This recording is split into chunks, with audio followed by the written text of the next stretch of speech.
enjoy. Well, what do you think, Corporal? Should we tell everybody a little bit about what we did in France? Sure, why not? Well, folks, we're members of the 27th Infantry Division, New York State National Guard. I'm from upstate New York, and Corporal Meiselman's from New Jersey. We both served in France, and our division was attached to the British Army because we were providing new troops for a depleted British Army. Remember, the United States enters World War I in 1917. The British had been at war since 1914, and an entire generation of male citizens had just about been lost. We came in to help, and by doing so, we helped the British and the French win the war. Now we're going to have Corporal Meiselman tell you a little bit about the mainstay of the American Army in World War I, the American Rifleman. All right, so, like Corporal Houston was saying, we're attached to the British. What does that mean? We get British weapons, in some cases British equipment. This is the short magazine of the Enfield. It carries 10 rounds in a detachable box magazine, but for the most part that would remain on the rifle. If you can help me with my bayonet here. Absolutely.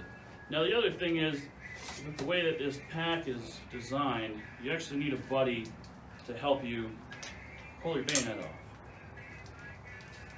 So under extreme circumstances, the bayonet was used. Now, most of the time it was just for psychological training and things like that when you were in basic. But under dire circumstances, this was used.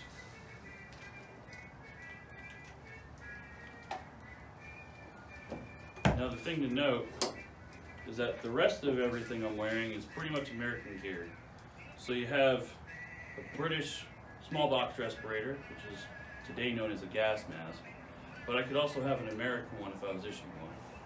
I'm also wearing what is known as the 1910 equipment setup. So I'm wearing a cartridge belt, a haversack, which is your backpack here, an entrenching tool, which is also in the bag, a first aid pouch, and a canteen. And this pack was designed off of a squall pack that Native American women used to carry their children in. Supposedly, this was supposed to be the most scientific implement that the Army had devised up to this point. The problem is that you have to fit your rations, so that would be 3 tins of hard bread, a condiment tin, which would carry your coffee, your sugar, and your salt, foot powder, and pretty much anything small enough that you could fit here. The problem is you got all that in there, and I'm on the march with my buddy here. He's going to actually have to grab in there and help disassemble this if I need to get anything in there. So, unfortunately, unlike more modern combat loadouts, this was a little bit, I guess you could say they were a little bit too ambitious about the design. So, and with that, Corporal Houston. Thank you, Corporal. Well, the rifleman was definitely the mainstay of the American Army in World War I and continues to be today. However, there's a lot of other supporting weapons that help the riflemen do their job.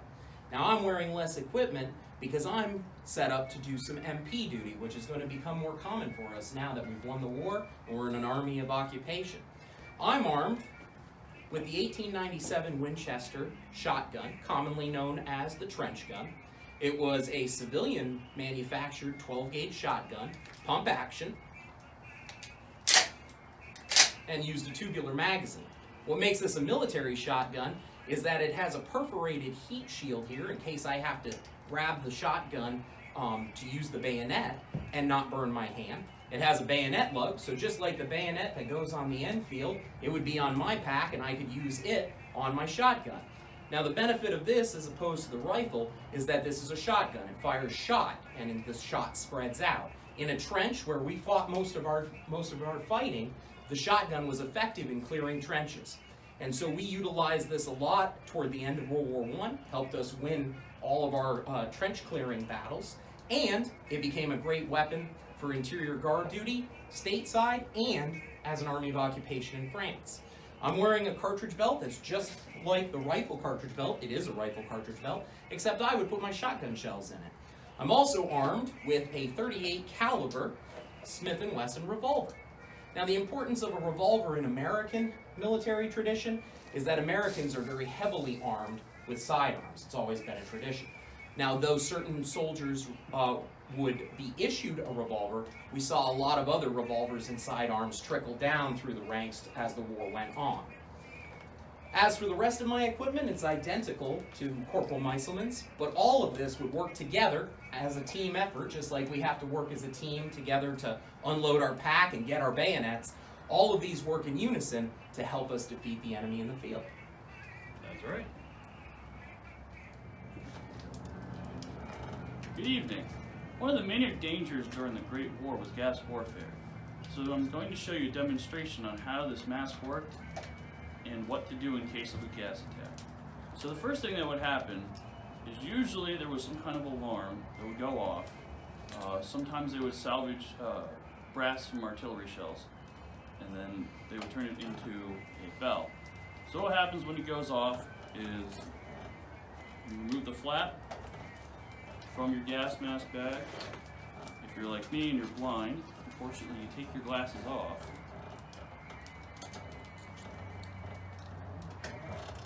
Now mind you, during an actual gas attack, this would be going a lot quicker, but this is for demonstration. So this goes over your head. There's actually a mouthpiece here. And this right here is to plug your nose like this, so that you don't breathe through your nose, you breathe through the mouthpiece. So like this.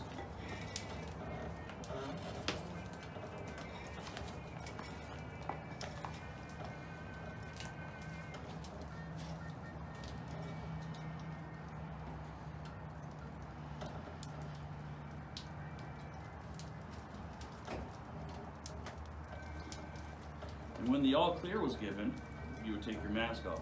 Now mind you, this is repetitive training they did before they went into the lines, but people still, it's human error.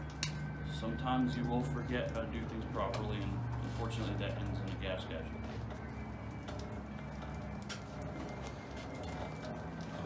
casualty. Another thing that was dangerous at that time, especially in 1918, as today, there was a thing called the Spanish flu, and I'm going to show you the simple way that they tried to counter that. The danger during 1918 was the Spanish flu, more correctly known as influenza. The way they combated this was that they would wear face coverings just like today, and they would actually go on to enforce this for another 2 years. So from 1918 to 1920, just like today, there was an epidemic going around, and it was inflicting mass casualties both on the front lines and on the home front. So unfortunately, just like today, they thought it would clear up really quickly. It ended up lingering a lot longer than everyone expected. So the simple way of doing it was just wearing a cloth mask. I think today's masks are a little more comfortable and probably a little more stylish than the ones they had back then. So there goes my spiel about that. Oh, hey Corporal Houston. Well, how's it going? Pretty good, buddy. I was just explaining to these folks about how the masks were important back then, just like they are now. Oh, absolutely. So you told them how important it was because of the Spanish flu. I did. Did you tell them where we got all these masks when we needed them? Actually, that I forgot to tell. Perhaps you can fill us in. Absolutely. Well, just like our current corona crisis today and having to have masks and lots of people donating them to all kinds of other organizations during World War I, the same thing happened. And the American Red Cross was a major contributor to making masks for our soldiers, both overseas in France and here in the United States when they came home. The Red Cross and their work to help our troops is very important to Rose Hill. During World War I and following it, we had two sisters that lived here by the name of the Reynolds sisters. They were major fundraisers and contributing members of the American Red Cross, and their efforts helped to support the efforts that the Red Cross did to help American troops in France and here get masks when we needed them. Thanks, girls.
As we just mentioned earlier, there was a number of things that were held in the haversack.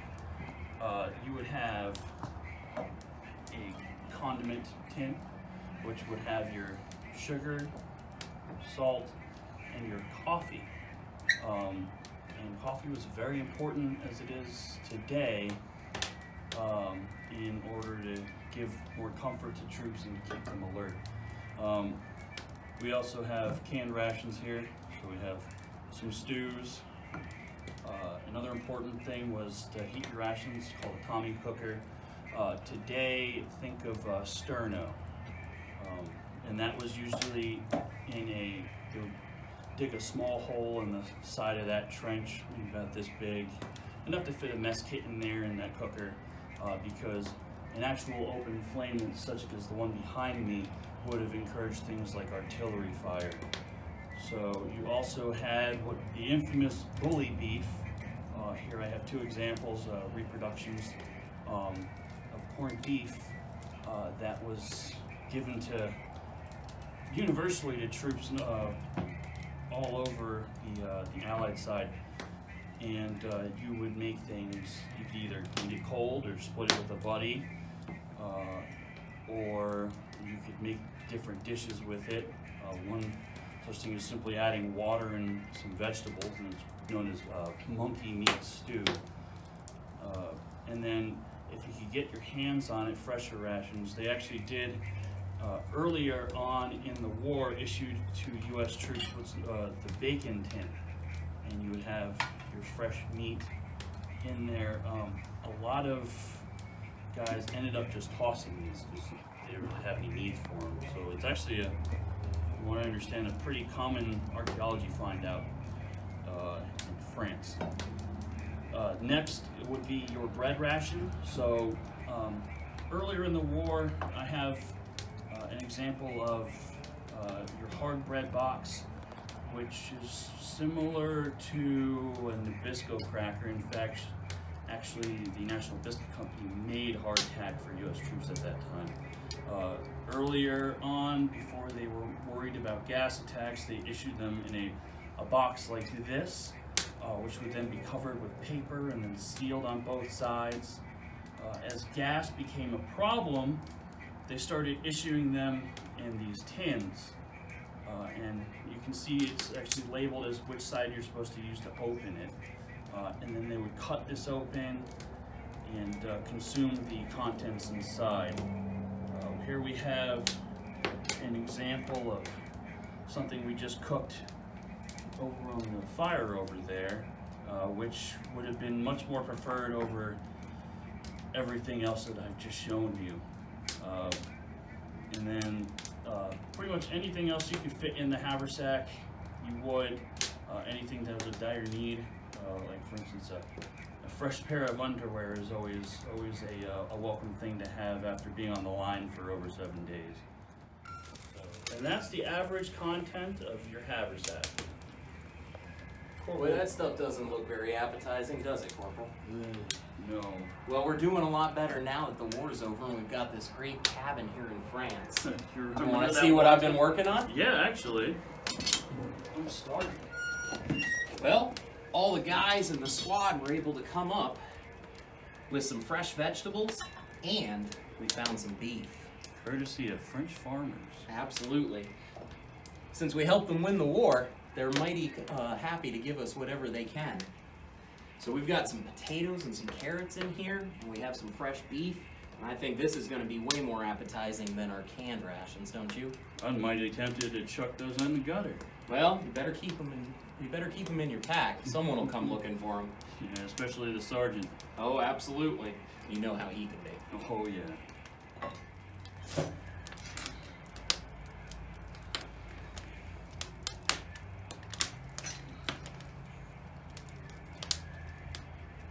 Magnifique. So Christmas 1918 was a time of rejoicing and celebration for people all over the world and of all faiths. The war was over, and beyond that, it was the holidays. For American troops, it would be their first post-war Christmas, and many of them would finally get to spend them inside and not under a tent for church services and all kinds of other celebrations. Not to mention there'd be mail and packages and gifts, and there was a lot to be happy for. So there were actually a number of interfaith services that were held during the Great War, and there were chaplains of almost all denominations at that time. So it was something that was important to people back then as it is now to find comfort and perhaps peace after all they had been through. And it was just, let's face it, religion back then was very important, and it definitely made a difference in the mind of the soldier. And for those that celebrated Christmas, they made a huge effort to make Christmas in France post-war almost as good as Christmas at home. They couldn't bring relatives and family, but they brought mail, they brought good food. You might get a care package, and two organizations for people who celebrate Christmas would have been the YMCA and the Knights of Columbus. I'm Catholic, and so the Knights of Columbus would have provided me with a care package, some holiday decorations, and they even put on a number of feasts and holiday meals around the area of occupation following the war. So there were a lot of opportunities to celebrate and a lot to celebrate. The war was over, it was the holidays, and for once, you could say it was time for peace on earth and goodwill toward men.